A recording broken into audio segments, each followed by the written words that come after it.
আজকের ভিডিওটা সকালবেলার নাস্তা দিয়ে শুরু করলাম। আর এই মজাদার নেহারি দেখে কার কার জিভে জল এসেছে সেটা অবশ্যই কমেন্ট করে জানাবা।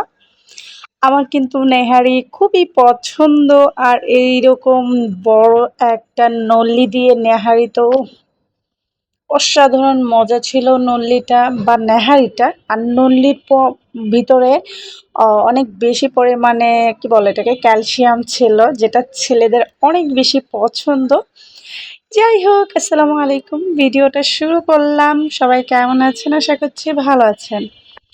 আজকে সকালের নাস্তা আপনাদের সাথে শুরু করলাম।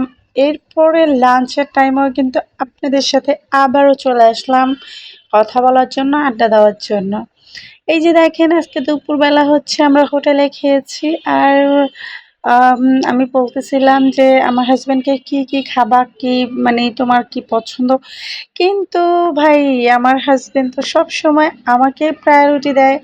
আই মিন এই খাবার খাওয়ার দিক থেকে সবসময় বলে তোমার যেটা ইচ্ছে করে সেটাই অর্ডার করো। তো এটা নিয়ে আমি একটু চিল্লাচিল্লি করতেছিলাম যে সবসময় আমি অর্ডার করব কেন, তুমি কি অর্ডার করতে পারো না?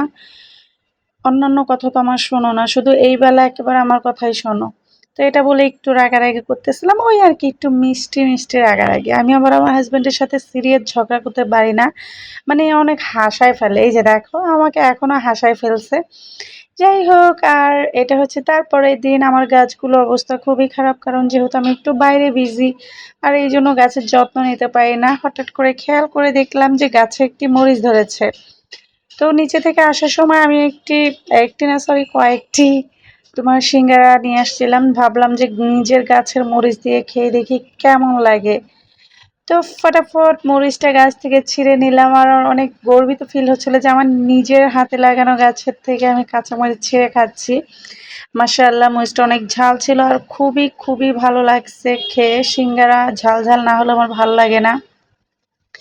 বিকাল বিকাল দেখলাম এক আপু উপরে ডান্স রিহার্সাল করতেছে। এটা মেবি কাথাক ডান্স আর সাউথ ইন্ডিয়ান কোনো ডান্স হবে।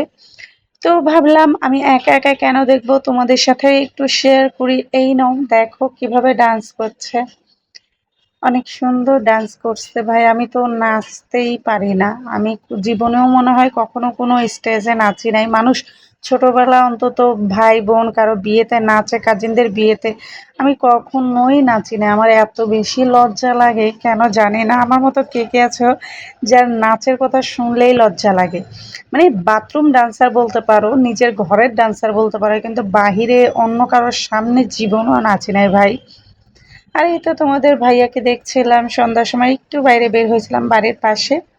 তো তোমাদের ভাইয়াকে আমি বারবার বলতেছিলাম তোমাকে যতবার দেখি আমি ততবার প্রেমে পড়ি। এটা শুনে সে আমার মানে এমন একটা ভান করলো, মনে হচ্ছে আমি তাকে পাম দিচ্ছি। যাই হোক, এটা কিন্তু সত্যি কথা। তোমাদের ভাইয়াকে আমি যতবার দেখি ততবার প্রেমে পড়ি। আমি দিনে 10 বার ওর প্রেমে পড়ি।